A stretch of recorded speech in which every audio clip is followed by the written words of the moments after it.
Alors, bonsoir tout le monde. Bienvenue à la rencontre du mois de décembre 2022. On va commencer par l'Assemblée dans laquelle on va vous parler du... C'est une séance extraordinaire pour le budget.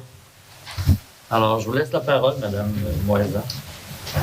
Merci, M. Coulombe. Alors, au premier point à l'ordre du jour, c'était l'ouverture de la séance. L'adoption de l'ordre du jour au deuxième point, le budget 2023, troisième point. En 4, l'adoption du plan triennal. Vous ne l'avez pas sur votre feuille parce que vous avez seulement l'ordre du jour de la séance ordinaire. En période 5, les questions portant sur le point 3 et 4, et il y aura la clôture de la séance. Alors, quelqu'un, s'il vous plaît, pour adopter l'ordre du jour. Je propose, Mme Moisan. Merci beaucoup. Alors, en ce qui concerne le budget,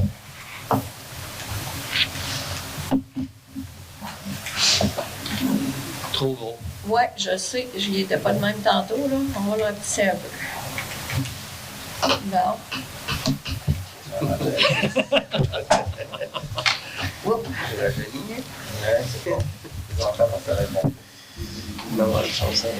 S'il y a des gens qui désirent obtenir une copie du budget, vous aurez seulement qu'à m'en faire part et je pourrai vous l'envoyer par courriel, avec plaisir.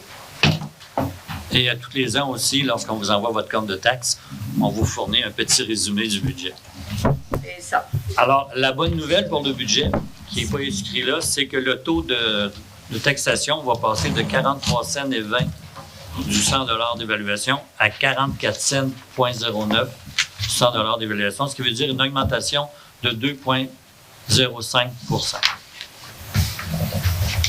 Non, période des questions, c'est après. Là, Mme Moisan, voulez-vous que je commence à partir de ça? Ben, si vous allez me suivre pendant que j'en parle. C'est comme vous voulez, M. Coulombe, vous avez la même copie, alors allez-y. Bon, ben moi, je vais vous donner en réalité les coûts pour le budget pour 2023. Alors, au niveau de la service de la police, c'est 306 668. Au niveau de la taxe foncière, c'est 973 565. La quote-part de la MRC passe de 225 667 à 240 156. Au niveau de ce qu'on appelle la surtaxe pour le non-résidentiel, le commercial, ça passe de 96 850 à 100 504. Et au niveau de la communauté métropolitaine, de 12 830 à 14 880. Ce qui veut dire que la taxe basée sur la taxe foncière va passer de 1 592 780 à 1 635 774. Au niveau des matières résiduelles, on passe le coût total de 155 000 à 160, à 169 572. Au niveau des vidanges et fosses septiques, on a budgété 2 000 $ de plus que 2022, c'est-à-dire 53 000. Donc, 222 572 au niveau de ces services-là. L'éneigement de la rue des Sorciers, c'est un montant fixe pour la troisième année, 7 875. Au niveau du secteur de l'assainissement des eaux usées, 200 000, ça, c'est la portion qui est payée par les citoyens, c'est-à-dire 88 % du coût total. 12 % est payé sur vos taxes par l'ensemble de la communauté. Au niveau de l'école primaire secondaire, 11 000. Au niveau du gouvernement du Canada, 2 000 $. Au niveau des autres services rendus, je vais vous donner quand même juste le montant total. On augmente de 40 000, c'est-à-dire qu'on passe de 237 783 à 277 688. Donc, le total des revenus pour l'année 2023, 2 356 908 000. Au niveau des transferts, on en a pour un montant de 344 019 $. Donc, il y a une augmentation, comme vous pouvez voir, de 121 000 qui serait due au niveau de l'affectation de surplus qui passe de 97 000 à 130 000. Puis au niveau du remboursement pour les eaux usées, à cause des frais d'intérêt qui ont augmenté, on passe de 112 000 à 186 000. J'arrondis aux 1 000 $. Donc, ça, c'est pour le total des revenus. Au niveau de l'administration municipale, ce qui correspond un peu avec la rémunération des élus et la formation des élus, ainsi que les frais de représentation du conseil, une augmentation de 5 000 quelques dollars. Au niveau de la greffe et de la gestion financière et administrative, On passe de 459 997 à 525 682. Au niveau de l'évaluation, ça c'est toujours un frais qui varie d'une année à l'autre. On passe de 52 500 à 63 300. Au niveau des autres frais d'administration, on a une légère augmentation de 16 000, c'est-à-dire de 270 000 à 286 000. La Sûreté du Québec, on passe de 300 000 à 306 668. Au niveau du service de sécurité incendie, le budget passe de 241 248 à 273 073. Il y a beaucoup de formations, on a des nouveaux pompiers, donc on doit faire aussi de l'achat d'équipements en bon québécois, des bunkers. Je ne sais pas comment on appelle ça. En tout cas, c'est habit de combat. Merci, monsieur le directeur. Au niveau de la sécurité publique, on va former des premiers répondants en 2023, mais pendant la même période, on doit garder le service qui est donné actuellement par la municipalité de Saint-Jean. Donc, on passe d'un budget de 7 700 $ à 21 704. Donc, pour la sécurité publique, au total, on a un déboursé de 101 445. Au niveau de la voirie municipale, excluant le salaire du contremaître, on a une diminution de 3 000 $, donc on passe de 96 000 à 93 000.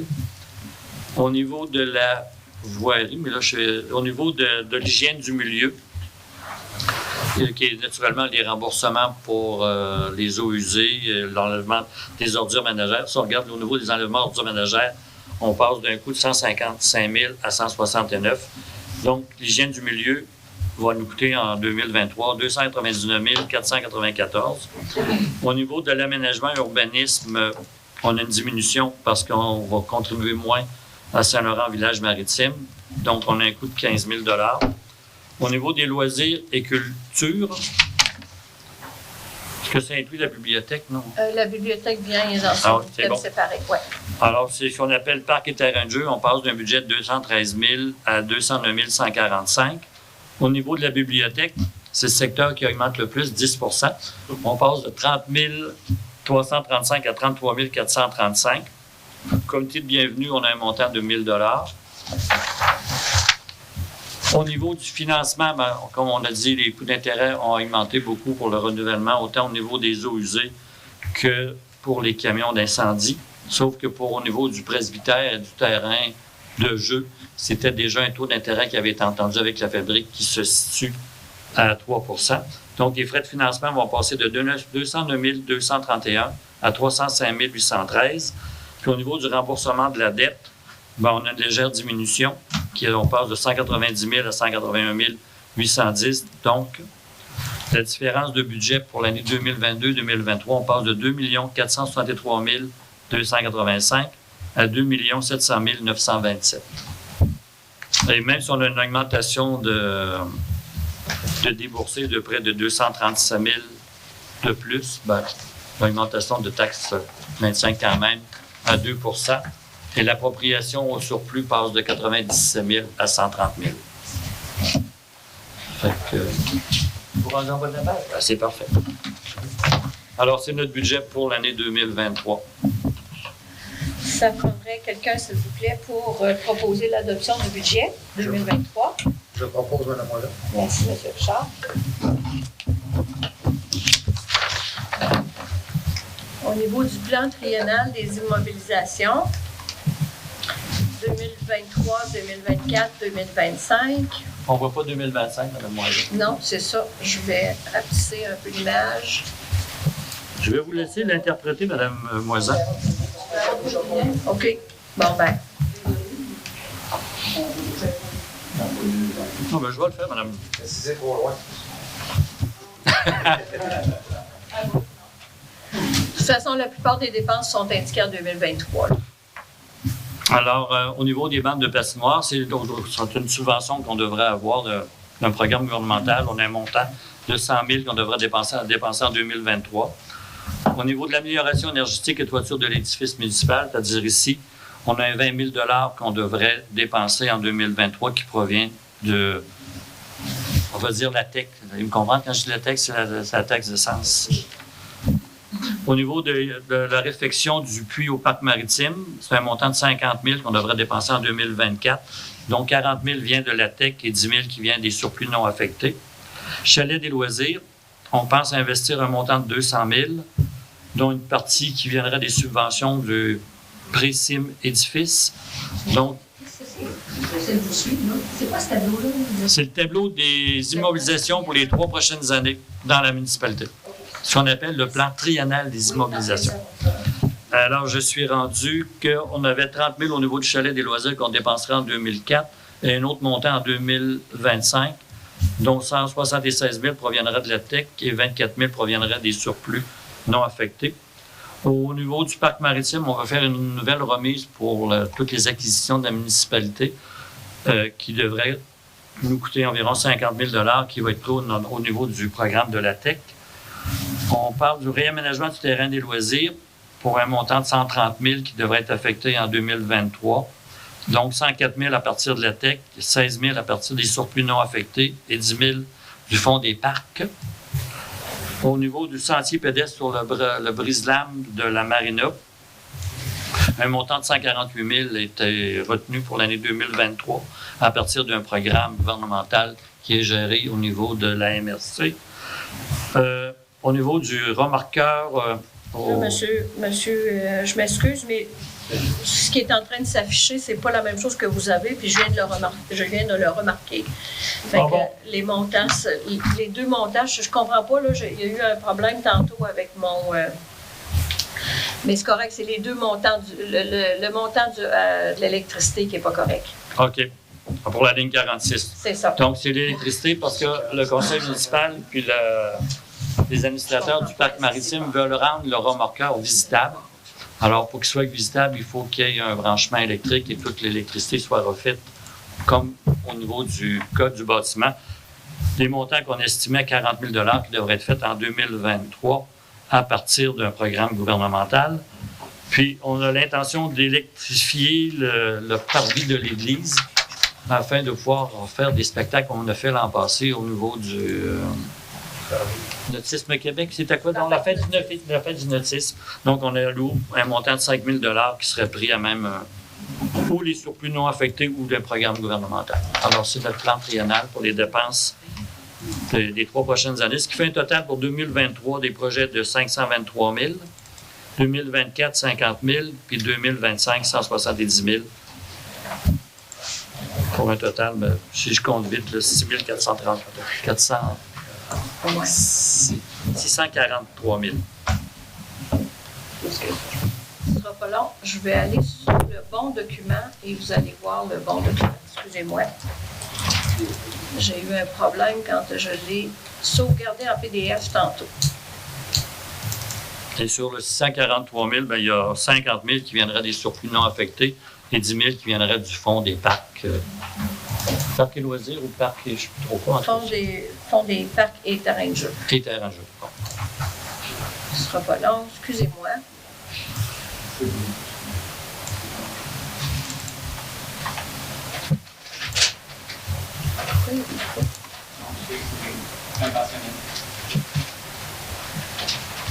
Bon. Non. On va l'adopter, puis après, on poserait les questions. Je ne suis pas sûre. Normalement, il devrait être adopté. Je le sais, mais c'est parce que je suis en train d'essayer, plutôt que de vous donner mal à la tête en essayant d'ouvrir mon document qui ne veut pas s'ouvrir. Bon, ben voilà. Je vais essayer de réouvrir mon bon budget. Là. Mais est-ce que vous avez besoin de plus d'explications sur vous avez besoin d'avoir le tableau du plan triennal ou si... Est-ce qu'il faut le demander comme la copie du budget pour l'avoir? Oui. Oui. Oui. Donc, on pourra passer à l'adoption, Mme Moisan? Oui, on va passer à l'adoption. Puis ceux qui veulent l'avoir... oui, mais il ne veut pas s'ouvrir. Je ne comprends pas.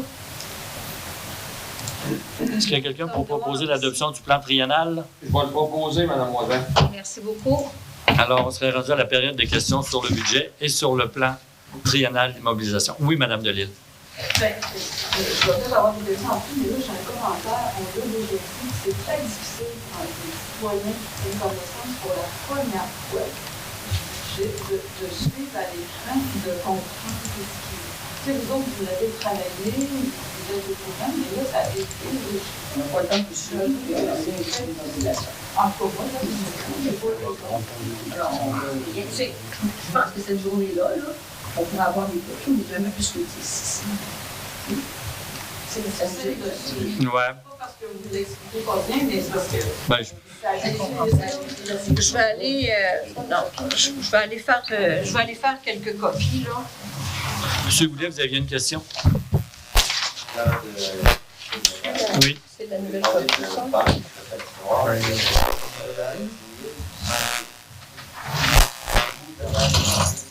Ouais. Ouais, ben c'est ça, mais c'est possible. Ouais, mais le montant, c'est 100 000. Pour remplacer les bandes, ça? Pour remplacer les bandes et réaménager le terrain pour mettre les bandes. Oui, mais ça, c'est pour niveler le terrain pour la patinoire. C'est une subvention qui nous a déjà été accordée. Le 100 000, les bandes, les colonnes. Ouais. Comme vous avez parlé du trottoir de bois, vous avez parlé de 150. Ben, ça a encore marqué trottoir de bois. En réalité, c'est pas un trottoir de bois. L'idée, c'est d'avoir un sentier pédestre. Ah, je suis juste d'un goût. Oui. 150 000, je suis de l'eau, il y a 100 000. Oui, Oui, ben, c'est parce que Mme Moisan n'avait pas le bon 148. 148. 148 000. Parce qu'on peut aller chercher une subvention de 148 000. Mais on commence par faire une étude pour savoir combien on le ferait, comment on le ferait, puis comment ça serait fait. On a une possibilité d'avoir une subvention de 148 000. On essaie de vous suivre. Hein? On essaie de vous suivre. Avec le tableau. Oui, bien, moi, je savais pas que le tableau n'était pas correspondant. Excusez-moi. J'ai pas d'œil en arrière. Est-ce qu'il y a d'autres questions? Madame Delisle? Vous avez parlé d'une remise de parc Marie, Oui. mais il n'y a pas déjà quand même un Il y a- grand garage. Il y a un grand garage, mais c'est de pouvoir mettre les équipements qui servent d'été dans une remise pendant l'hiver, puis les équipements qui ne servent que l'hiver dans la remise pendant l'été. Puis elle serait où, cette remise? Ce serait situé, attendez un peu que j'essaie de voir, savez-vous où on met les bacs de recyclage l'été? Sur une espèce de plateforme de béton. Ça, ouais, ben c'est ça. Ouais, mais il y a comme deux bases de bâtiments. Ça serait le bâtiment le plus quasiment le nord, là, je pense. Donc, ça serait directement sur la partie terrain qui est absolument gérée Oui. Ben, Ben, oui, mais disons, c'est sur le côté du Cap, là. ouais, mais c'est Ouais. ça, mais c'est la partie qui est gérée par le parc Marie. Oui. Ça Que- veut dire que ça exclurait une utilisation par le parc de... C'est pas le construction du parc, mais l'utilisation éventuelle pour d'autres projets. Ouais, disons que c'est des bases de béton. Pour une remise, c'est ça.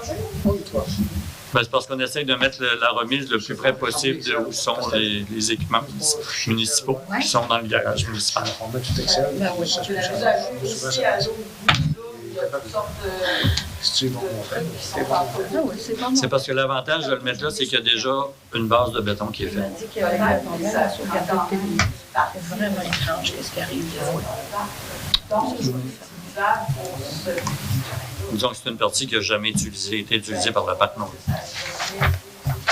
À quelle grandeur, 1834 de mémoire. Là. puis alors, Ben là, on a demandé à une technicienne en architecture de nous faire des plans qui pourraient être acceptés par le ministère de la Culture. C'est un bâtiment qui aurait au moins 10 pieds de haut pour pouvoir permettre de rentrer le tracteur et les autres remorques municipales. puis je présume que tout ça a été discuté avec le conseil d'administration. Je vous dirais que non. Oui, ce sera peut-être une idée de... C'est drôle, je suis là, mais si j'étais encore là, je pense que... Oui. Qu'est-ce qu'il y a? D'autres questions? Monsieur Savard.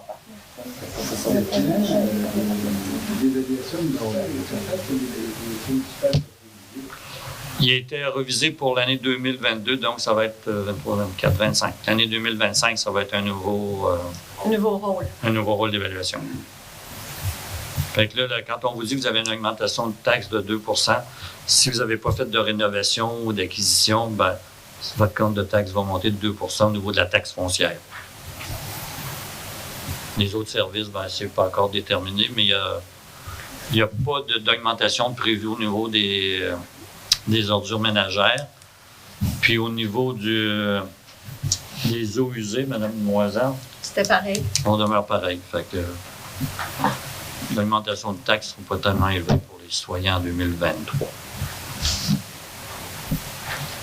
D'autres questions? Monsieur Goulet? J'ai pas entendu parler d'argent au dépotoir, l'ancien dépotoir fédéral. Est-ce que c'est dans le plan c'est dans le budget? C'est dans le budget au niveau des services professionnels, mais au niveau des dépenses, étant donné qu'on n'a aucun estimé ou aucune entente de fait encore avec le ministère de l'Environnement, on ne pouvait pas se permettre de mettre un montant là. Mais on discute quand même avec nos gouvernements à savoir si on est capable d'aller chercher les subventions. Pardon? D'autres questions? Madame Delille? Juste pour information, finalement, c'est quoi le pourcentage d'augmentation du salaire, entre guillemets, maire et conseillers? Les maires et conseillers, c'est l'indice des prêts à consommation qui est 6,5 plus 1 Non, 6,5. On n'a pas le 1? Non. Ah, excusez. On vient de se faire couper, là? Bon, ça n'est pas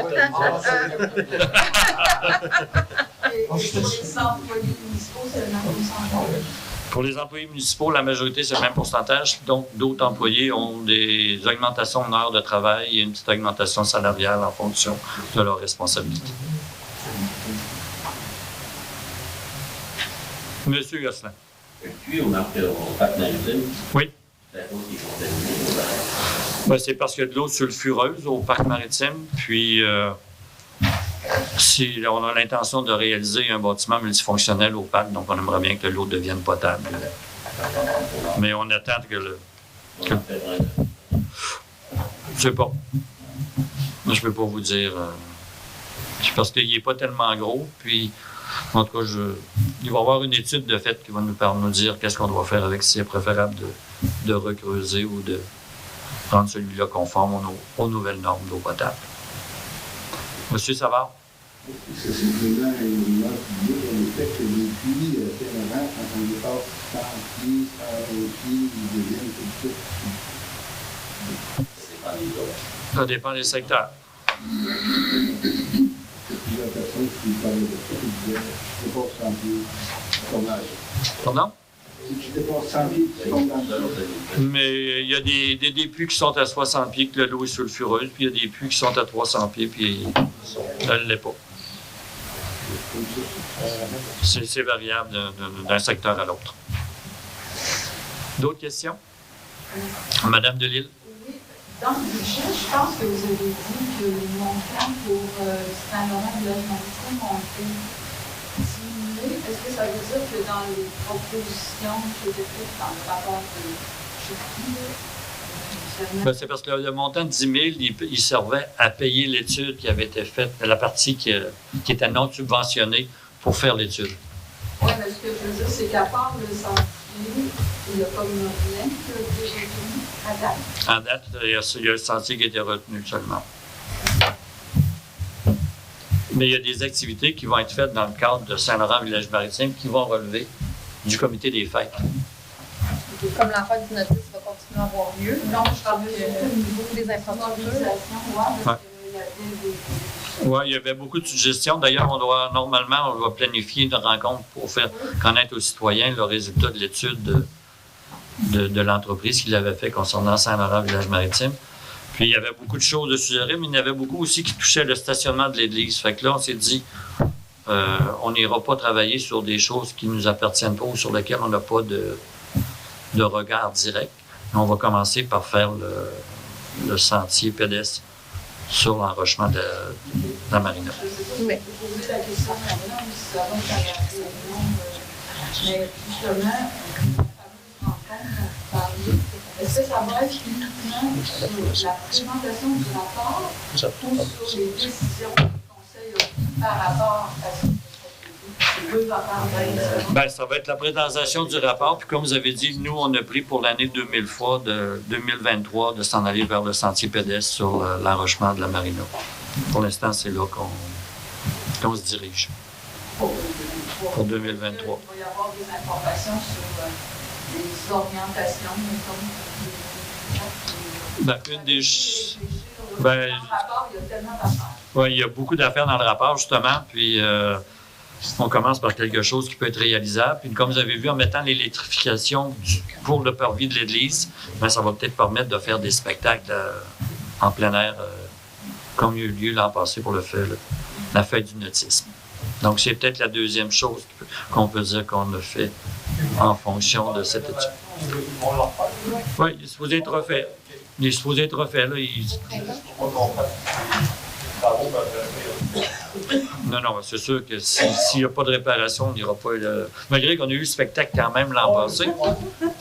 Mais. Avec le grillage. Avec le grillage. D'autres questions? Une dernière, vous m'avez bien dit. Hein?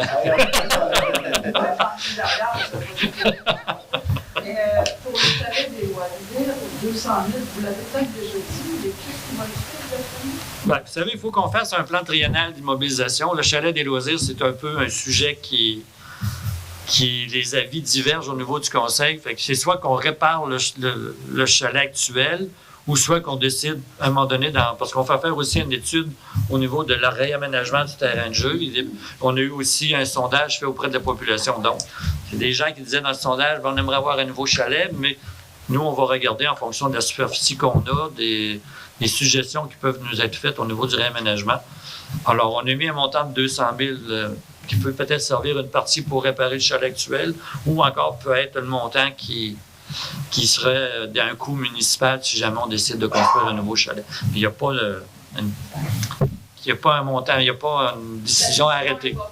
Non, la décision n'est pas prise.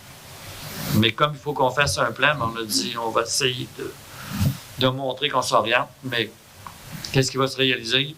On ne sait pas. C'est pour ça qu'on l'a mis en 2025 aussi, avec les études qui vont être faites pour le terrain de jeu, puis qu'est-ce qu'on va investir sur le terrain de jeu, puis qu'est-ce qu'on va faire avec le chalet.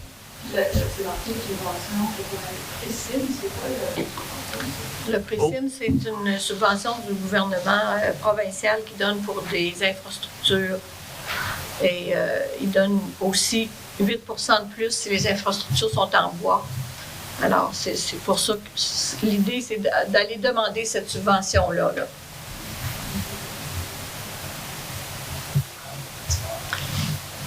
Est-ce qu'il y a d'autres questions? Le PRICIM, c'est le programme de réfection des infrastructures municipales, des édifices et infrastructures municipaux. Alors, s'il n'y a pas d'autres questions, on serait rendu à la clôture de cette séance-là. Propose, Mme Moilan. Parfait, merci. Quelle surprise, M. Vizina. Je les clôture sans problème.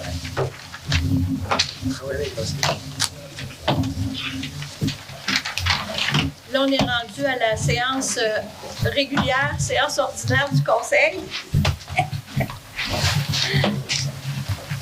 Bon. Alors, re-bienvenue pour cette séance ordinaire du Conseil. Alors, Mme Moilan, si vous voulez bien lire l'ordre du jour, s'il vous plaît. Oui, avec plaisir, M. le maire. Alors, au point numéro 1, ouverture de la séance. En 2, adoption de l'ordre du jour. 3, adoption et suivi du procès-verbal de la séance ordinaire tenue le 7 novembre 2022. Au 4, le rapport des inspecteurs des bâtiments inspecteurs en bâtiment de la MRC. Au point 5, le rapport des membres du conseil et du maire. Au 6, avis de motion concernant le règlement de taxation. Au point 7, résolution pour l'utilisation de l'enveloppe spéciale pandémie. Au point 8, résolution pour la programmation numéro 4 de la TEC 2019-23. Au point 9, une résolution pour un don à la BIO. Au point 10, résolution pour un octroi de contrat pour l'entretien ménager. Au point 11, résolution pour l'approbation des dates du Conseil en 2023. Au point 12, résolution concernant l'achat d'un terrain de la rue Champêtre. Au point 13, résolution concernant la création d'un comité sur l'accès à l'information et la protection des renseignements personnels. Au point 14, une autorisation de signature pour l'entente Service sécurité incendie 2023-2025. Au point 15, résolution pour la modification au contrat de Bonaire concernant la climatisation-ventilation.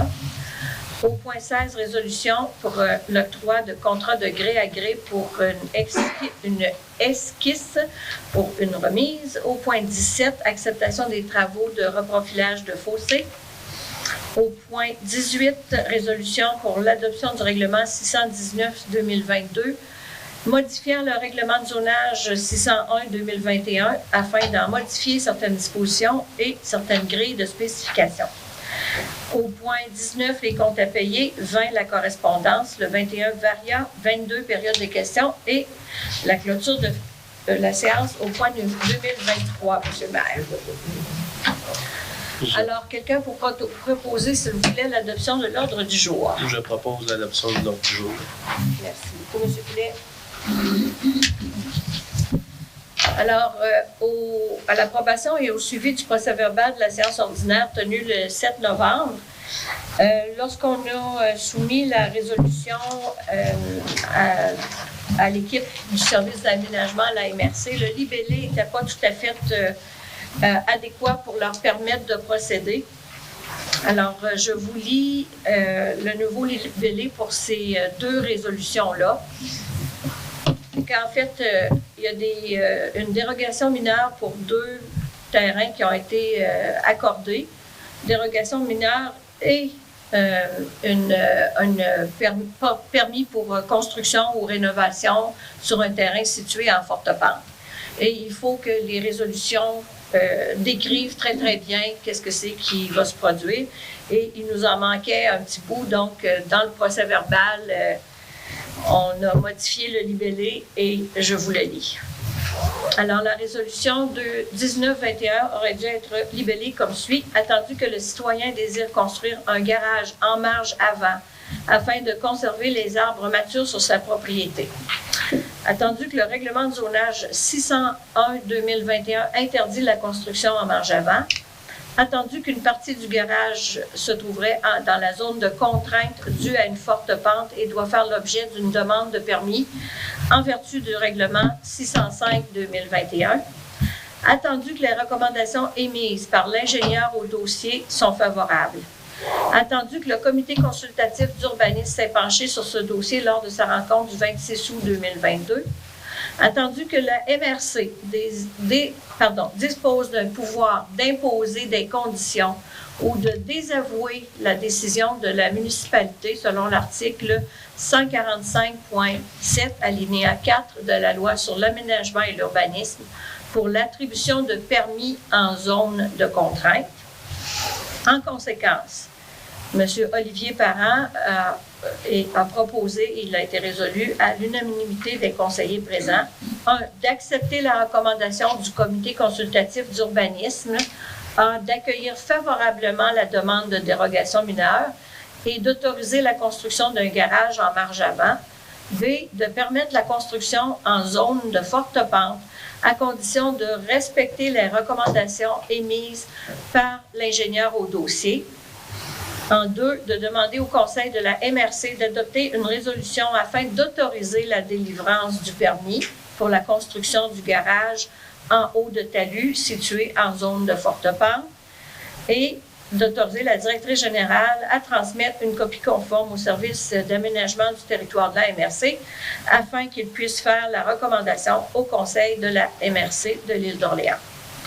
Ça, c'est pour la résolution 19-21-22 qui aurait dû être lue de cette façon-là, qui aurait dû être libellée de cette façon-là. Au point de vue le point suivant, qui était le point 13, pour la résolution 19-22-22, le rehaussement d'une résidence dans le 189 Côte de l'Érablière, la résolution 19-22 22 aurait dû être libellé comme suit. Attendu la demande du propriétaire du 189 Côte de l'Érablière pour le rehaussement d'un bâtiment d'environ 3 pieds pour y aménager un sous-sol et un rez de jardin. Attendu que ce chalet se trouve en bas de talus dans une zone de contrainte due à une forte pente et doit faire l'objet d'une demande de permis en vertu du règlement 605-2021. Attendu les recommandations les recommandations de l'ingénieur au dossier sont favorables. Attendu que le comité consultatif d'urbanisme s'est penché sur ce dossier lors de sa rencontre du 26 août 2022.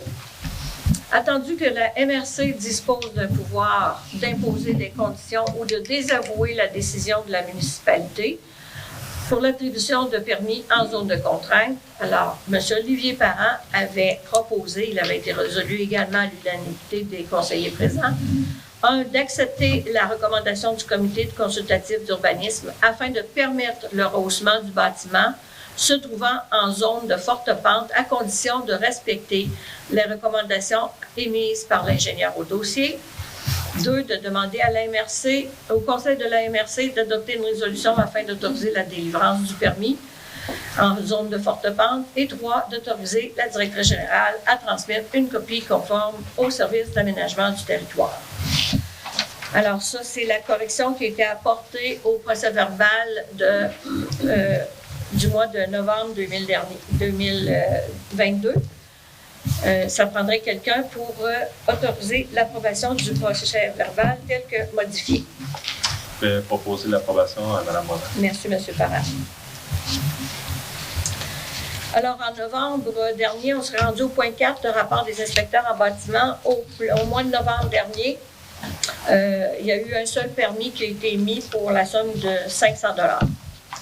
On est rendu au rapport des membres du conseil. Alors, M. Goulet. C'est à vous à parler, M. Goulet. J'avais compris, M. Goulet, il faut chercher. Le 8 novembre, j'ai participé à une rencontre de travail de la bibliothèque. Le 16 novembre, à une rencontre de travail pour les dossiers d'infrastructure. Le 21 novembre, on a travaillé sur le budget. Le 22, j'ai eu une rencontre de travail sur le budget de la bibliothèque avec Mme Moisin et les membres du SUR de la bibliothèque. Le 29, on a encore eu une séance préparatoire du budget. Le 2 décembre, j'ai participé au souper des bénévoles de la bibliothèque. Et le 5 décembre, j'ai travaillé sur le plan triennal des immobilisations avec mes collègues. Ça fait le tour de mes activités pour le mois de novembre et début décembre.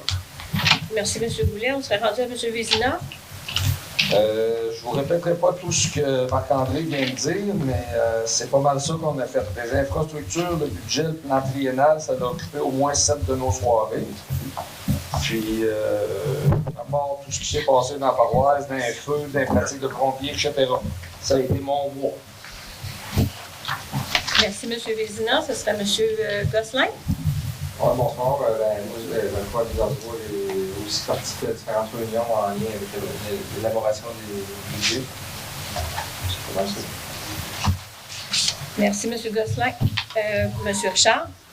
Oui, Mme Moisin, le 9 novembre, j'ai participé à une formation de FQM sur les constructions en bois pour les municipalités.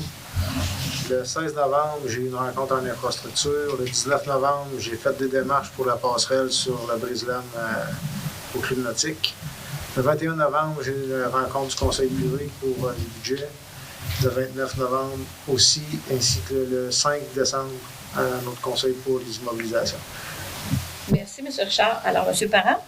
Oui, alors j'ai participé également aux 2 séances pour la préparation du budget les 21 et 29 novembre, ainsi que le 8 décembre, il y avait un conseil d'administration du club nautique pour l'adoption du budget et des tarifs 2023 pour le club nautique. Merci, Mme Lapointe de Blois. Bonsoir tout le monde.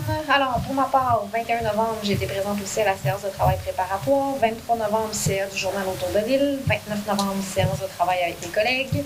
25 décembre, une rencontre pour le comité des fêtes. Novembre. Je suis rendue où? Alors, à Noël. Alors, j'ai quitté le 25 décembre. Ouais. Hey, À la hâte à Noël! je reprends. Alors, le 5 décembre, on a eu une séance pour le comité des fêtes là, pour organiser le parcours artisanal et groupement de Noël. Le 5 décembre, séance de travail avec les collègues. J'ai aussi participé au parcours artisanal et groupement de Noël qui a lieu le 25, 26 et 27 novembre. Par le fait même, je veux profiter de l'occasion pour remercier le comité organisateur. Donc, M. Sylvain Delisle, Mme Hélène Audette, Michel Moisan et Mme Diane Paradis. Ce fut vraiment une très belle réussite cette année, on va se le dire. On a été chanceux pour une vue température. Beaucoup de monde au village, donc moi, ça m'a fait extrêmement plaisir d'avoir l'occasion de rencontrer tous les citoyens. Alors, bravo au comité organisateur. Et rendez-vous même fin de semaine? Même fin de semaine, l'année prochaine. Donc, une tradition qui va s'installer dans le village de Saint-Laurent. Voilà, c'est tout. Merci, Mme Lapointe-de-Blois. Monsieur le maire? Bonsoir. Bon, outre toutes les réunions du conseil municipal à laquelle j'ai participé, il y a eu le 9 novembre la réunion de la MRC et aussi de la préparation du budget. Le 23 novembre, c'était l'adoption du budget de la MRC. Le 29, le 26, avec Mme Bourassa, Mme Karianne Bourassa, j'ai fait la tournée du parcours gourmand. Alors, ça m'a permis de prendre un rendez-vous avec elle pour pouvoir parler de notre site d'enfouissement et aussi du projet au parc maritime de bâtiments multifonctionnels. Le 5 décembre, j'ai eu une réunion à la MRC pour le plan de développement de la zone agricole. Le 6 décembre, le CA du parc maritime. Le 7 décembre, la MRC. Et le 8, le club nautique en compagnie de M. Parent. C'est mes activités pour le mois de novembre-décembre. Et j'espère que le mois de décembre ne sera pas comme la première semaine de décembre. Parfait. Alors, on serait rendu à l'avis de motion pour l'adoption du règlement de taxation 2023 qui va être adopté le 9 janvier prochain, qui déterminera les taux de taxe foncière générale, les taux de taxe spéciale, les taux d'intérêt, les différents taux pour les services en 2023. Le projet de règlement va être disponible, en fait, sur le site Internet de la municipalité cette semaine, mais sans trop de grands changements, outre ce que M. le maire vous a annoncé plus tôt. Alors, quelqu'un qui donne cet avis de motion, s'il vous plaît? Oui, je vais le proposer à Mme Moine. Parfait, M. Ferrand, merci beaucoup. Avec la construction là, du kiosque sanitaire qui est pratiquement terminée, on a fait la reddition partielle des coûts. Alors, nous, on avait le Primada qui nous avait octroyé 100 000 $. On avait un montant de 50 000 $ qui était dévolu par l'enveloppe spéciale pandémie l'année dernière. Donc, ce soir, le Conseil doit voter sur, confirmer que cette enveloppe de 50 000 $ a bel et bien été affectée aux dépenses liées à la construction du kiosque sanitaire, plus précisément à la réfection du puits de l'église, à l'ajout d'un système de traitement d'eau dans le kiosque sanitaire et dans l'église. Alors, quelqu'un pour proposer cette résolution-là, s'il vous plaît. Je propose, Mme Moine. Merci, M. Vézina.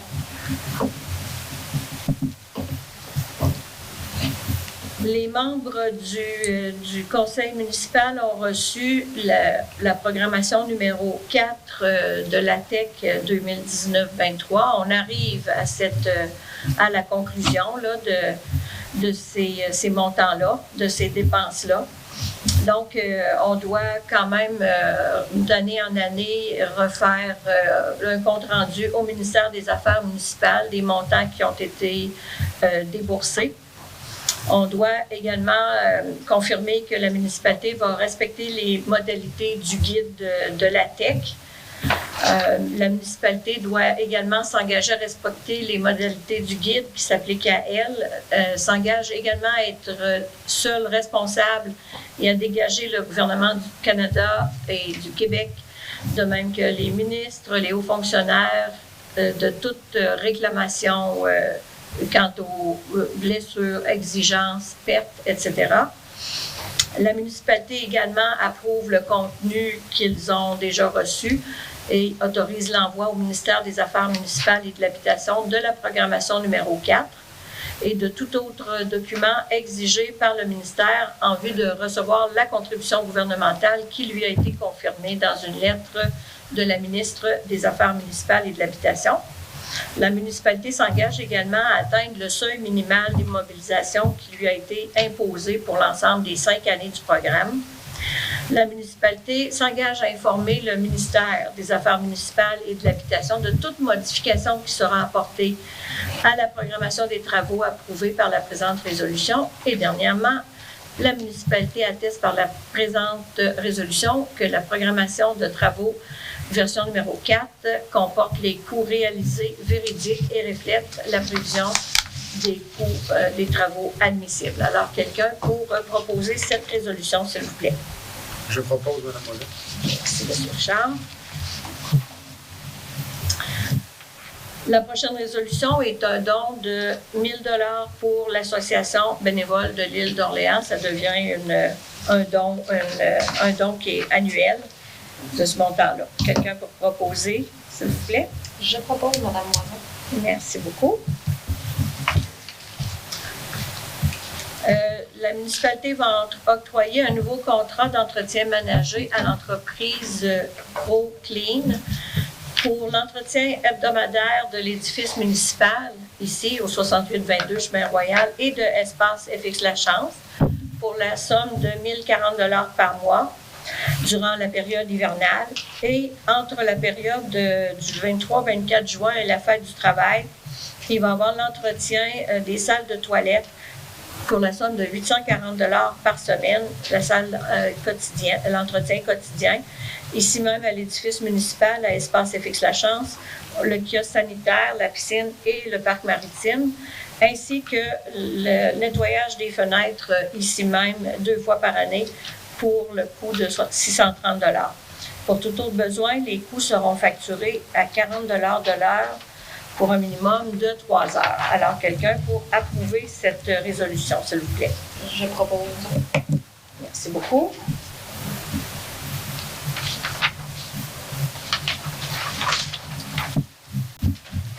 Pour les dates du conseil, les dates des séances du conseil de 2023, c'est généralement en début de mois, sauf si jamais il y avait un conflit entre une fête ou...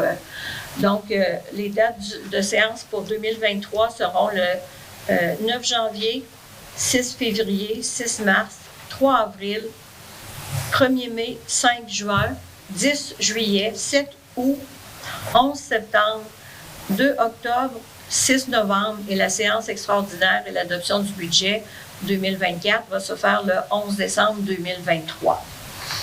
Les dates qui figurent pourraient être modifiées par simple résolution du Conseil. Toute modification fera l'objet d'un avis public et un avis public concernant le prochain calendrier sera publié conformément à la loi qui régit notre municipalité. Alors, quelqu'un pour approuver cette résolution? Je propose l'approbation, Mme Moisin. Merci, M. Blais.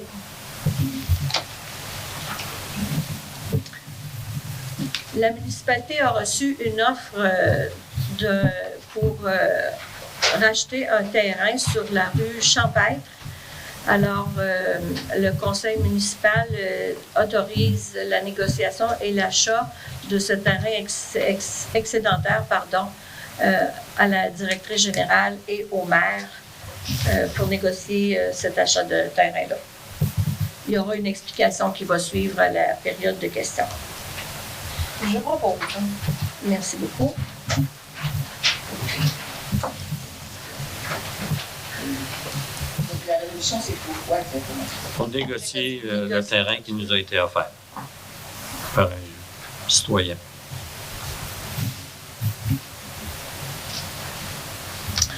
Le point 13, c'est la création du comité sur l'accès à l'information et la protection des renseignements personnels. Alors, avec l'entrée en vigueur de l'article 8.1 de l'accès sur les documents des organismes publics et la protection des renseignements personnels, ça a été modifié par le projet de loi 64 le 22 septembre dernier. Et donc, il y a la création obligatoire d'un comité qui doit approuver les règles politiques, guides, directives encadrant la gouvernance des renseignements personnels et qui doit être adopté par toute municipalité et publié sur son site Internet. Le comité devrait être consulté lors de tout projet d'acquisition de systèmes d'information ou de prestations électroniques de services. Le dit article exige la formation d'un comité sur l'accès à l'information et sur la protection des renseignements personnels. La composition de ce comité-là, obligatoirement, doit être la personne responsable de l'accès aux documents, de la personne responsable de la protection des renseignements personnels, toute autre personne dont l'expertise est requise, incluant le responsable de la sécurité d'information et le responsable de la gestion documentaire.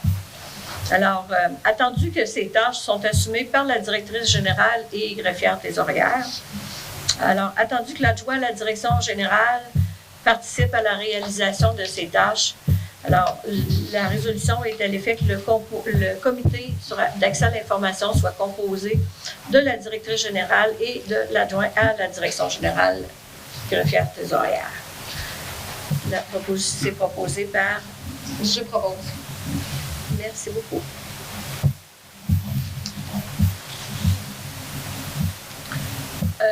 La prochaine résolution, au point 14, est à l'effet d'autoriser M. le maire Yves Coulombe à signer la nouvelle entente intermunicipale 2023-2025 relative à l'établissement d'un plan d'entraide mutuelle pour la protection contre l'incendie. Étant donné que la municipalité de Saint-Pierre avait donné un avis au mois de juin comme de quoi qu'elle ne renouvellerait pas l'entente incendie telle qu'elle était au niveau des partages des coûts, c'est pas au niveau du schéma de couverture de risque. Alors, il y a eu une négociation qui s'est faite, je vous dirais, depuis le mois de janvier pour une nouvelle entente. C'est une entente qui ne favorise pas nécessairement Saint-Laurent versus l'ancienne qui était vraiment basée sur les coûts réels, autant au niveau de la rémunération du personnel que des équipements, que de l'amortissement des bâtiments et des camions. Mais comme il y avait des municipalités qui se sentaient un peu biaisé que la redistribution des montants qui venaient de Sainte-Pétronille et Saint-François qui n'était pas équitable. Alors, il y a une nouvelle entente qui a été proposée et acceptée par la majorité des autres maires, parce que c'est les maires qui étaient autour de la table. Alors, c'est une entente qui va être qui est rétrograde pour l'année 2022.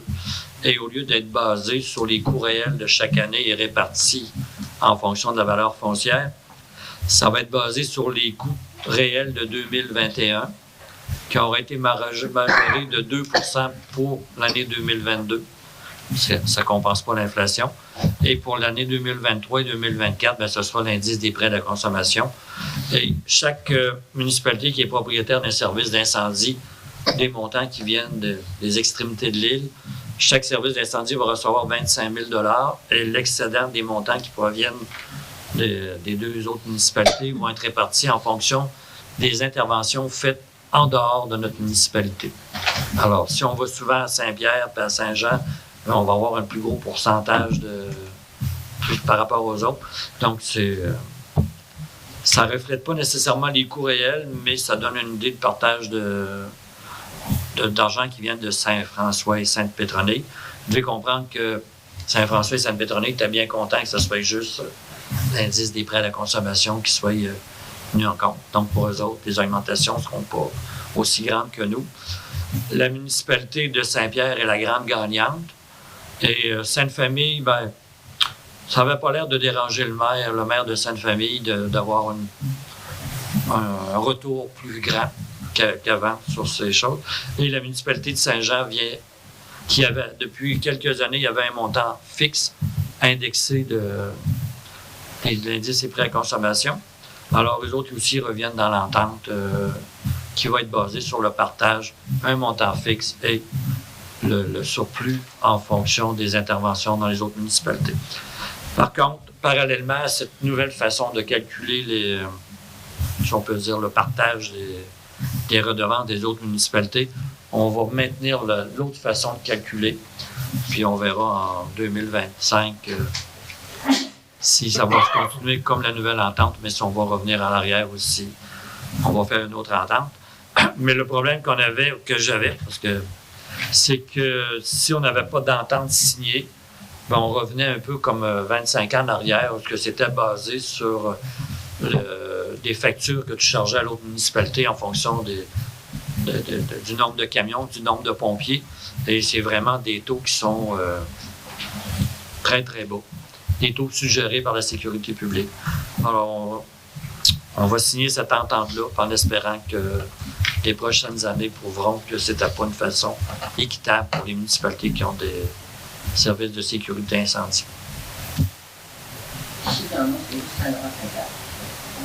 Non, il y a quatre services d'incendie. Saint-Jean, Saint-Laurent, Saint-Pierre et Sainte-Famille. Et Saint-Pierre, par le schéma, c'est lui qui a la responsabilité de la municipalité de Saint-Pétronille. Mais dans le nouveau schéma de protection de services incendie, il faut qu'il y ait, quand il y a des risques moyens, élevés ou très élevés, il y a toujours 2 services d'incendie qui doivent se présenter sur les lieux. Alors moi, j'ai fait rajouter dans l'entente, étant donné que nous, on est le service d'incendie qui avons 3 camions et avons aussi 26 pompiers, alors que d'autres services ont une entente qui doit en avoir 16. Alors si on a une intervention dans le territoire Sainte-Pétronille, Saint-Pierre, ben on va répondre juste la moitié de nos équipes. Et si jamais la municipalité avec qui on rend service exige qu'on envoie tous nos pompiers, bien, ça sera considéré comme une deuxième intervention au niveau du partage de l'argent excédant de 100 000 $. C'est le mieux que j'ai pu faire. J'avoue que j'en suis pas mon entente la plus fière, mais au moins on ne revient pas trop en arrière sur la façon de rémunérer les services aux autres municipalités. Quelqu'un, on va avoir la période de questions qui s'en vient, monsieur, si vous permettez. Bien sûr, madame. Merci beaucoup. Quelqu'un pour autoriser le maire à signer cette entente, s'il vous plaît? Je propose la résolution. Merci. Entente qui a été acceptée par tous les autres conseils municipaux. On est le dernier à l'accepter. Au niveau des travaux publics et voiries, la modification au contrat de Bonaire pour la climatisation et ventilation de l'édifice municipal. Alors, il y a des contraintes additionnelles concernant la programmation du système de contrôle, entre le contrôle du système de ventilation et de chauffage en lien avec la nouvelle unité de toit. Les vérifications démontrent bien qu'il est nécessaire d'ajouter une telle programmation afin de pouvoir contrôler la température interne de l'édifice. Alors, la proposition est à l'effet d'augmenter le contrat octroyé de gré à gré à Bonaire sur la résolution 1934-22 à un maximum de 20 000 $ avant les taxes applicables pour l'installation et la programmation d'un nouveau contrôleur Prolon, ainsi que des contrôleurs de secteur incluant la main-d'œuvre. Les données proviendront de la TEC 2019-23, section efficacité énergétique. Quelqu'un pour proposer, s'il vous plaît? Je propose, madame. Merci beaucoup, M. Vina. La prochaine résolution, au point 16, est l'octroi de contrat de gré à gré pour une esquisse pour la remise qui va servir au service de travaux publics au parc maritime. Alors, les plans complets coûteront 1 500 $. Les deniers proviendront du fonds d'immobilisation tel que prévu au plan triennal des immobilisations. Quelqu'un pour proposer? Je propose, mademoiselle. Merci beaucoup. Acceptation des travaux de reprofilage de fossés. Alors, le ministère des Transports avait octroyé à la municipalité 15 000 $ pour reprofiler les fossés de la route des Prêtres. C'est l'entreprise Excavation Richard Gosselin qui a eu le contrat. Donc, cette résolution est à l'effet d'accepter les travaux de reprofilage de fossés pour la somme de 15 020 $ et 80 sous avant taxe et dont les fonds proviennent en majeure partie de la subvention de 15 000 $. La balance provient des fonds généraux. C'est proposé par... Par moi, je propose. Merci, M. Gosselin. Pardon, M. Goulet. Les travaux ont été faits la semaine dernière après la fonte des neiges.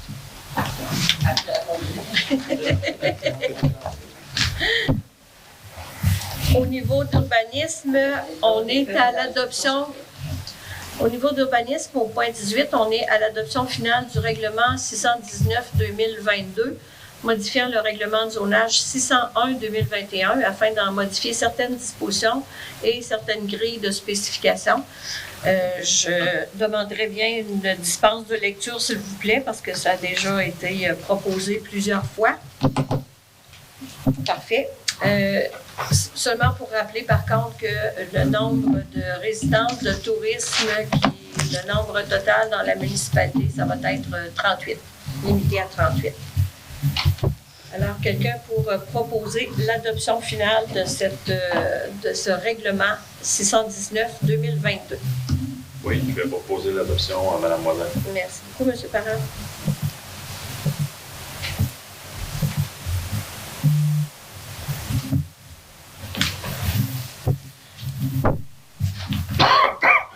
Alors, au divers, les comptes à payer pour le mois de novembre, incluant les salaires, totalisent la somme de 178 263 $ et 43 sous.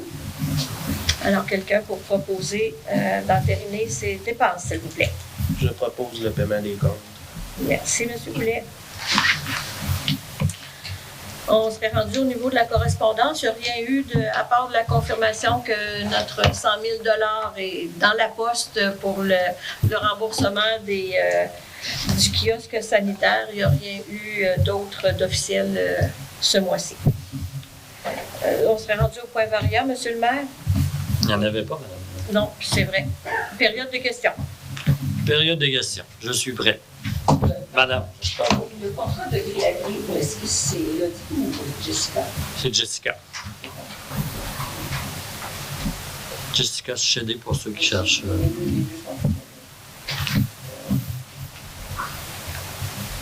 Monsieur Goulet.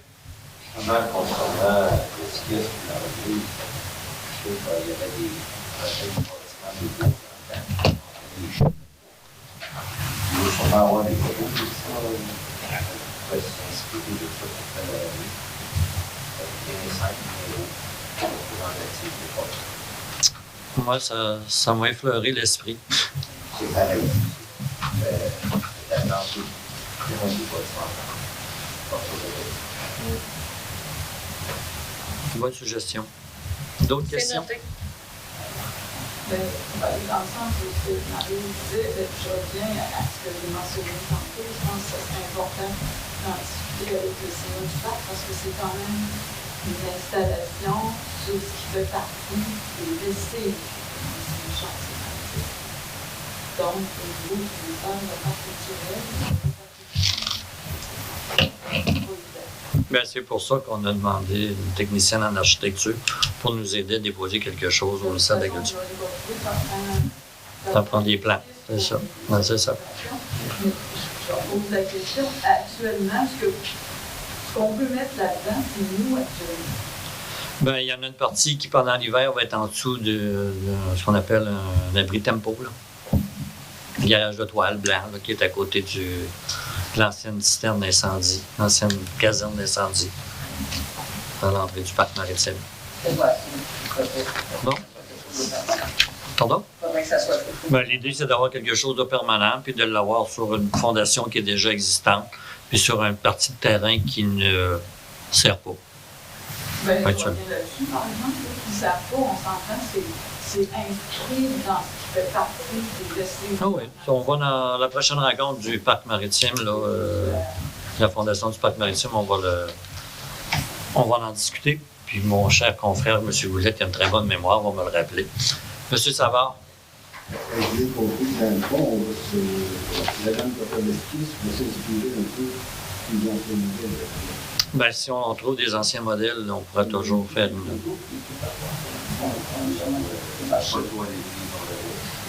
Ben, Ils ont les archives. Ils ont toutes les archives.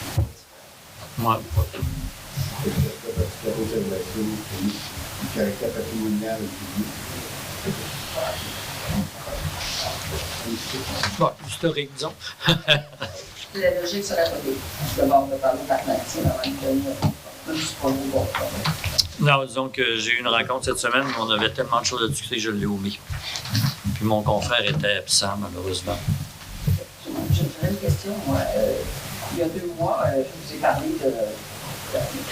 des cabanes qu'on met. Oui. Ça fait partie d'une cabane qu'on met au parc maritime.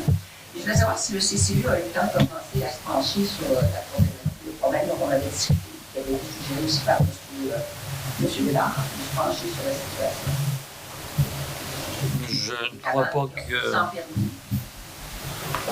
Vous parlez de la petite cabane pour l'écolière, là. Les cabanes en général. Ben oui, mais c'est pas cabane-là, on s'en met un autre. Ben c'est celle qu'on a parlé la dernière fois, vous étiez en rencontre, c'était celle-là. Vous avez commencé à vous pencher là-dessus, CCU, André, ou Non, pas du tout. On n'a pas, nous autres, pour que ça vienne au CCU, il faut qu'il y ait des demandes officielles. Pour que ça vienne, qu'on se rende en réunion pour... Ça veut dire qu'il faut que je l'écris, il faut que je la lise ici. Ben, je ne sais pas trop, là. J'ose me pencher puis demander à Mme Moisan, parce qu'avant que ça se rende à nous autres, là, il y a des étapes à avoir, là. J'ose pas vous dire comment, parce que Mme Moisan est plus au courant que moi, là. Ben, en fait, il semble pas qu'une demande de permis ait été nécessaire avec les vérifications qui ont été faites au période du service d'aménagement et d'urbanisme. Il semble pas qu'il y ait de demande de permis qui était nécessaire pour installer une petite structure comme ça. Une petite cabane pour écoliers, là. Ah, ben là, j'habite en face, moi, je les vois, là. J'habite en face, Mme Dion, là. Puis c'est un père de famille qui a fait un bâtiment. C'est un père de famille qui a fait un bâtiment pour son enfant qui va à l'école. Il ne faut pas capoter, là. Il n'y a pas de réglementation. Il n'y en a pas de réglementation. Il n'y en a pas pour l'instant. C'est pour ça que j'ai amené le problème. Mais c'est pas un problème. C'est pas un problème pour tout le monde, là. C'est pas un problème pour tout le monde, ça, là. Non, mais Moi, c'est pas un problème nécessairement pour moi. C'est quoi la réunion quand j'ai voté là-dessus il y a 2 mois? J'ai eu écho de cette situation-là. Puis, je veux dire. En parler de même, j'ai le droit de parler. Mais j'ai le droit de mon opinion, moi aussi. C'est un problème. Vous avez une opinion, vous parlez pour le conseil ou non, là, je parle pour moi. Là. OK. Je pense que c'est très aujourd'hui, là, OK? Et que si chacun de nous qui est parent, qui a des enfants qui vont à l'école, que c'est supposé être une chose saisonnière, elle va être faite au mois d'avril, OK? Parce que la neige va être finie. Est-ce que chacun des parents ici, qui a, dans l'école-là, qui a des enfants à l'école, qui vont y aller pendant 12 ans, hein, temporairement, pendant 12 ans à l'école, fait une cabane à sa façon? C'est là où ça peut devenir problématique. C'est vraiment pas beau, là, mais bon, il y en a une seulement. L'idée de ça, et M. Bédard avait dit la même chose que moi, il faut adresser la chose avant que ça sache. On ne sait pas ce qu'il va faire. La cabane, elle va être triplée par en avant, par en arrière, je ne sais pas. Je ne sais pas. Si on laisse aller 2 choses, voilà. C'était ça le point. Puis les gens qui étaient assis là avaient compris ça. Je pensais qu'ils avaient compris ça. Les gens qui compraient. M. Weber aussi, je pense qu'il pensait comme moi. Mais il faut adresser la situation parce que ça veut dire que je peux mettre une cabane sur le bord de ma route aussi et dire que c'est pour mes enfants. J'ai des petits filles qui viennent à l'occasion. Il n'y a pas de règlement qui étend ça. Mais c'est ça qui ne marche pas, comprenez-vous, là? Si on a un minimum de gros bon sens dans nos balises, c'est ça qu'il faut penser. Il faut adresser la chose. Parce qu'on est là, je pense que c'est mieux d'avoir une cabane pour les enfants. Merci, monsieur. Mais il y a une façon, il y a souvent des beaux abris chez Canac aussi, des fenêtres des deux côtés qui sont blancs comme des tempos, puis qui pourraient tout être la même chose. Tu sais, je veux dire, c'est surtout que j'avais une demande de permis. Mettons qu'il n'y en a pas, on a un gros problème, si on n'a pas besoin de demander un permis pour ça dans la municipalité. Ça se peut pas, c'est comme illogique, on n'a pas besoin de demander un permis pour ça. Est-ce qu'on a eu d'autres commentaires, plaintes dans ce sens-là? Non, il n'y en a pas. Vous êtes la seule au village qui trouve ça pas bon? C'est la même chose que moi. Oui, monsieur Alors, Bédard. ça veut dire, parce que je suis la seule, que c'est pas un problème. C'est pas une façon de répondre. Ouais. C'est une façon de répondre. Mais on verra au mois de mai, à la fin de la période scolaire, qu'est-ce qui deviendra du bâtiment. S'il n'est pas tension, suggérera au propriétaire de la tension au moins pendant la période estivale. Qu'entre-temps, c'est possiblement considéré comme un ameublement de jardin que vous n'avez pas besoin de demander de permis.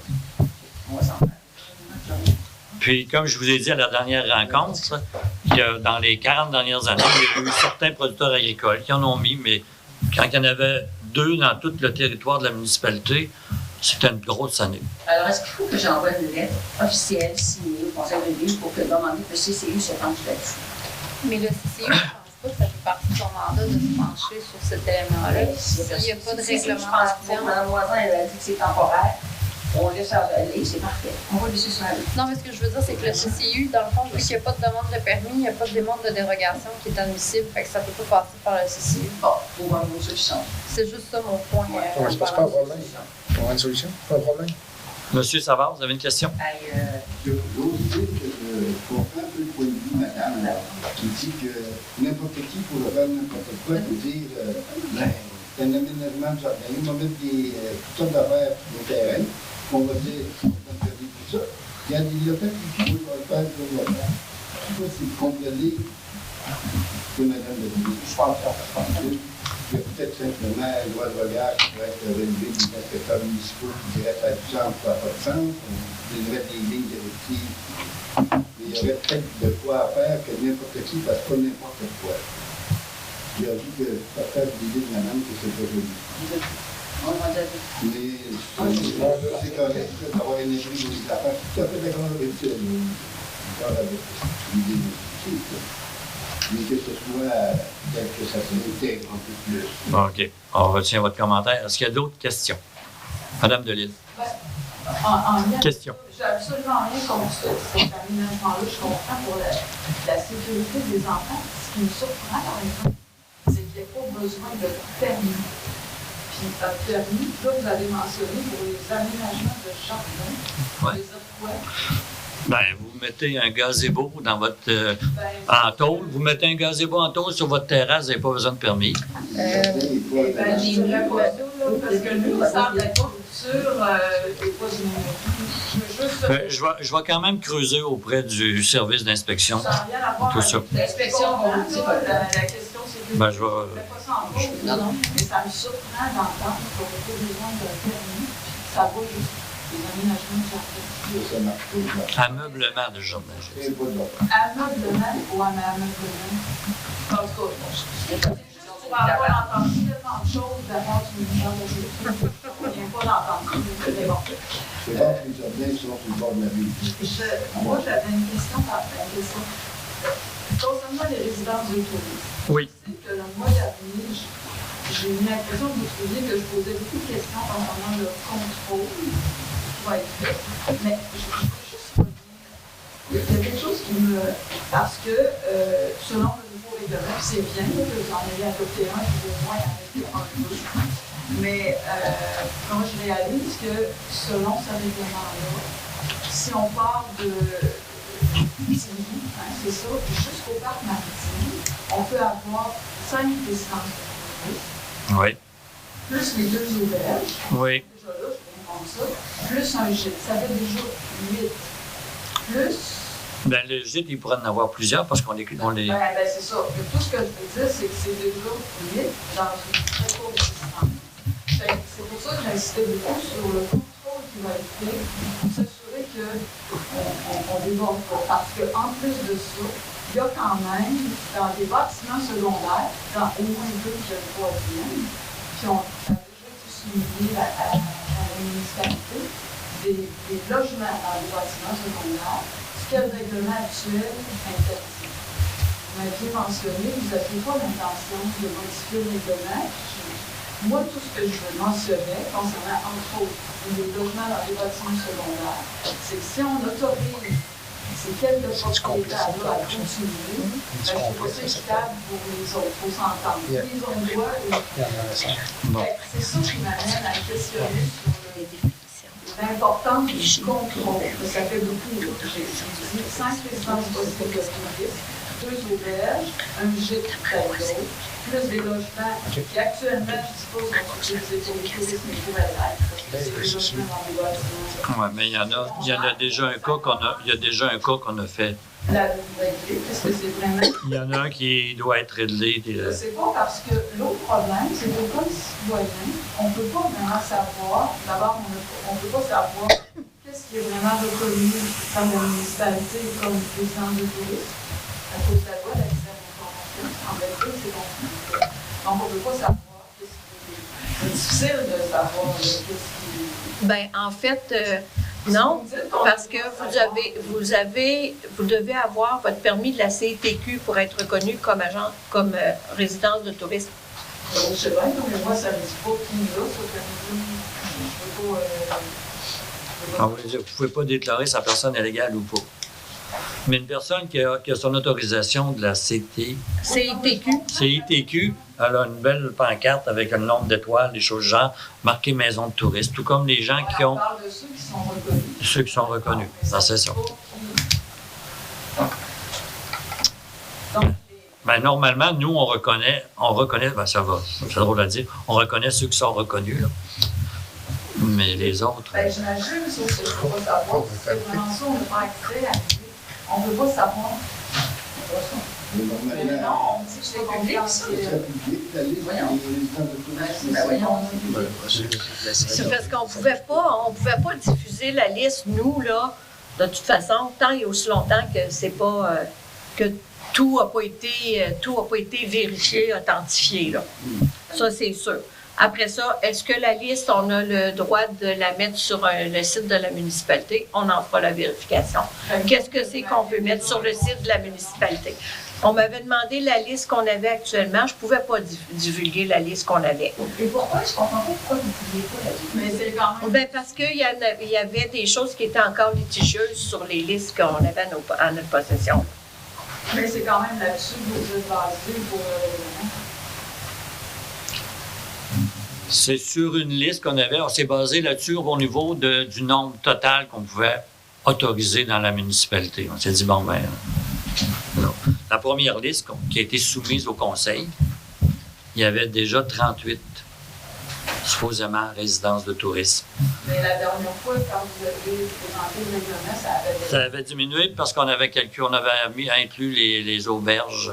Mais vous n'avez pas baissé le 30. Non, on ne l'a pas baissé.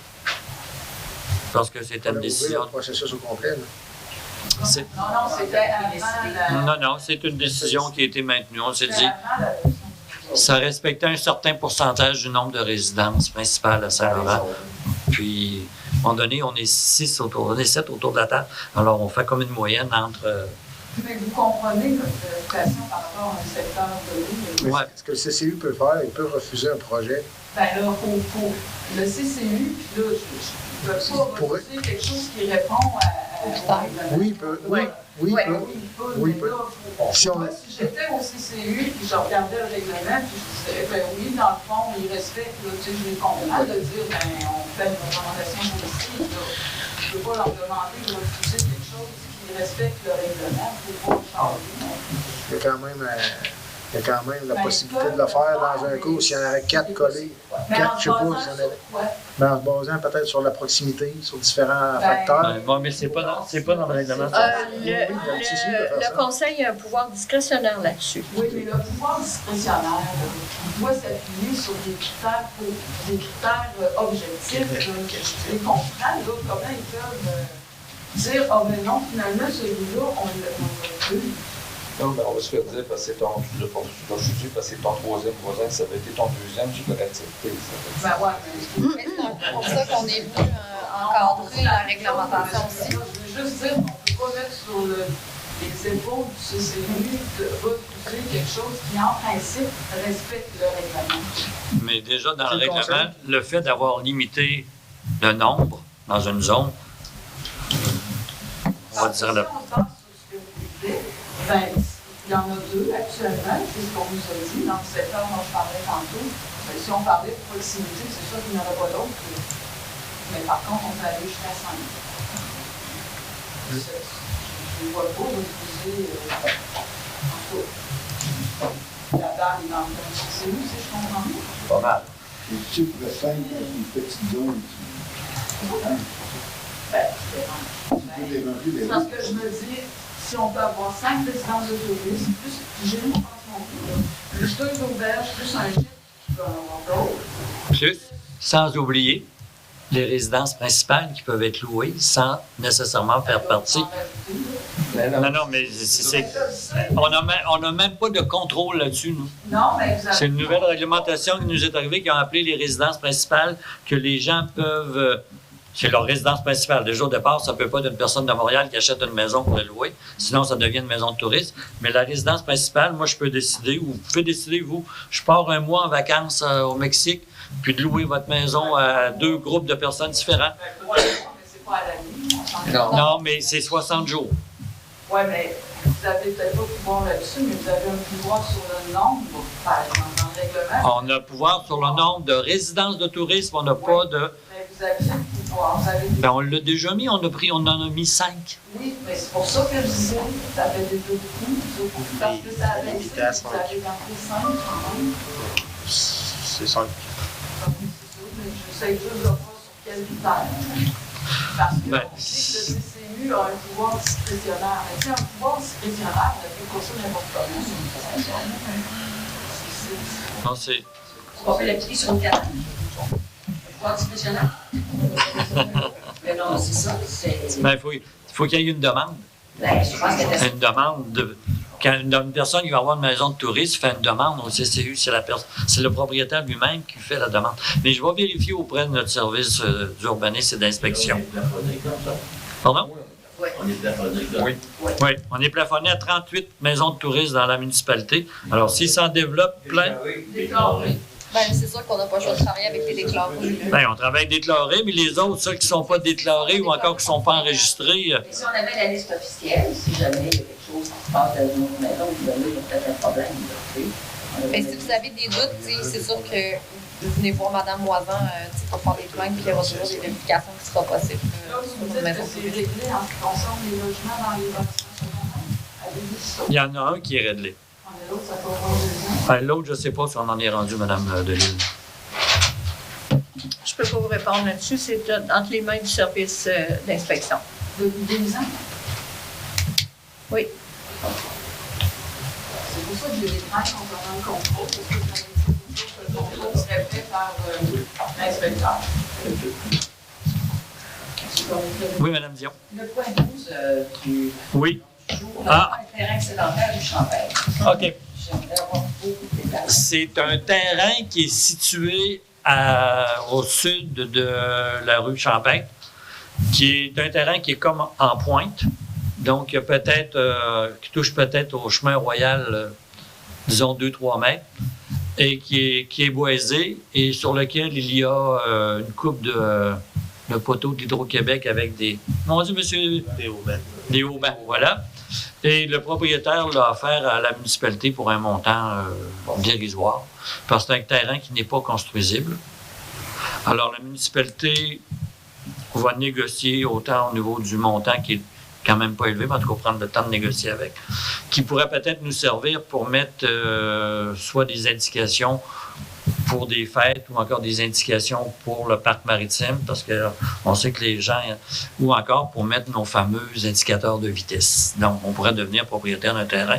Et je vous dirais que le coût du terrain, si on inclut les frais de notaire et peut-être d'aménagement, parce que il y a, comment je pourrais dire, le fossé qui descend, qui longe le chemin royal, après la rue Champêtre, passe sur ce terrain-là qui est boisé.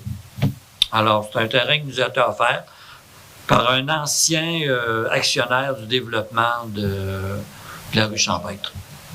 On parle de dérisoire, on parle de quoi? Ben, 2000 $. Si vous voulez que je vous dise un montant, puis c'est ça. Ben, là, vous me dites 2000, je vous crois. Vous me dites 25 000, je vous crois.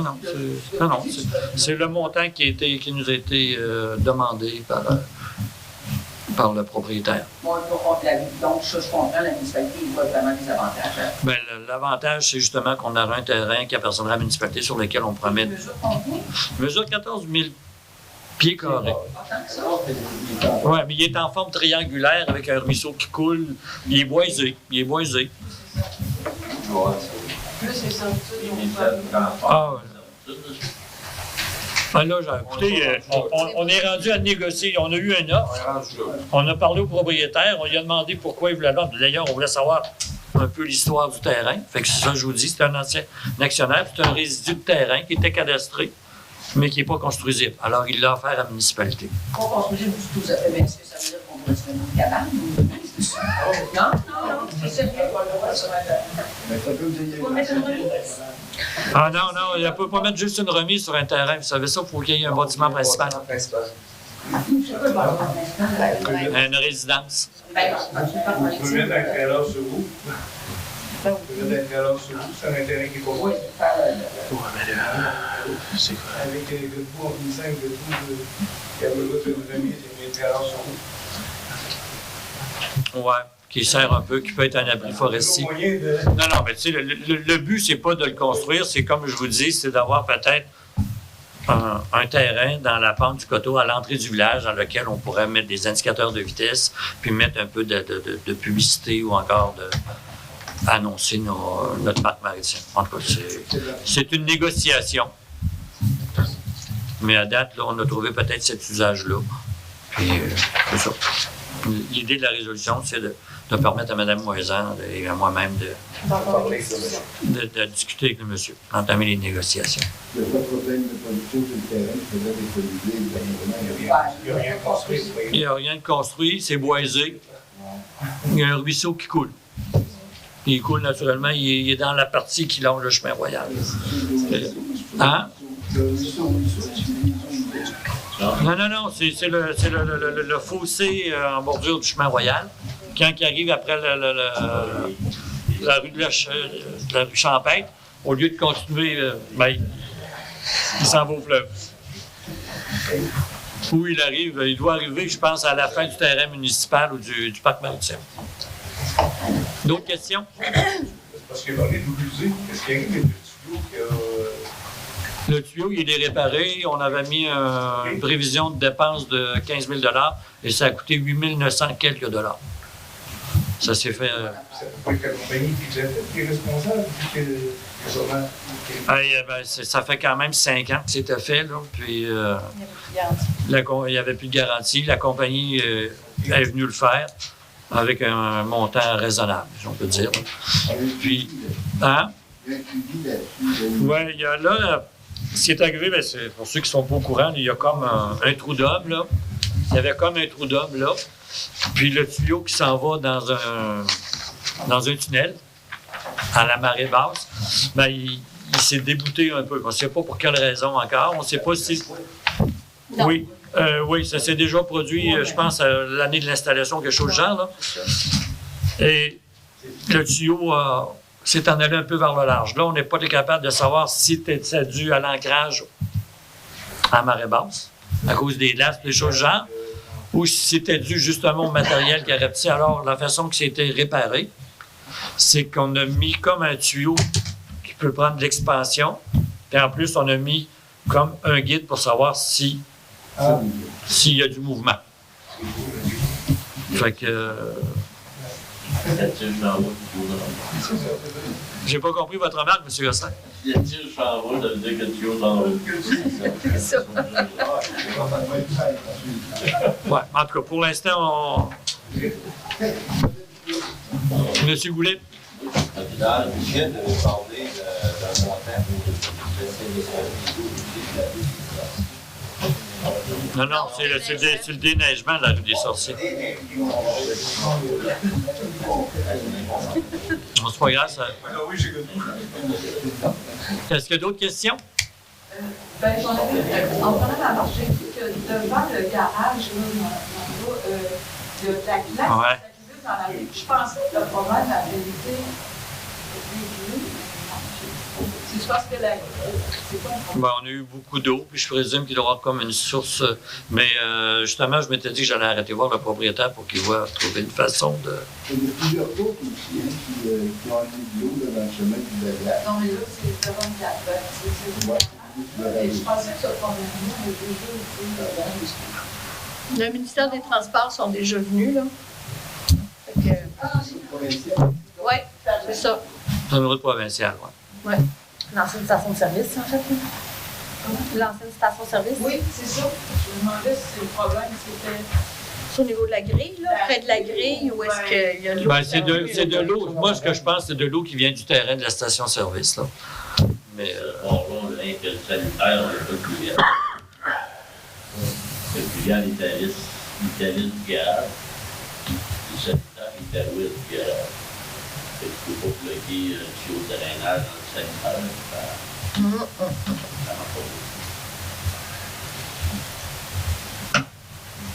Ça marche pas. Mais il n'y a pas un pluvial juste devant la station-service?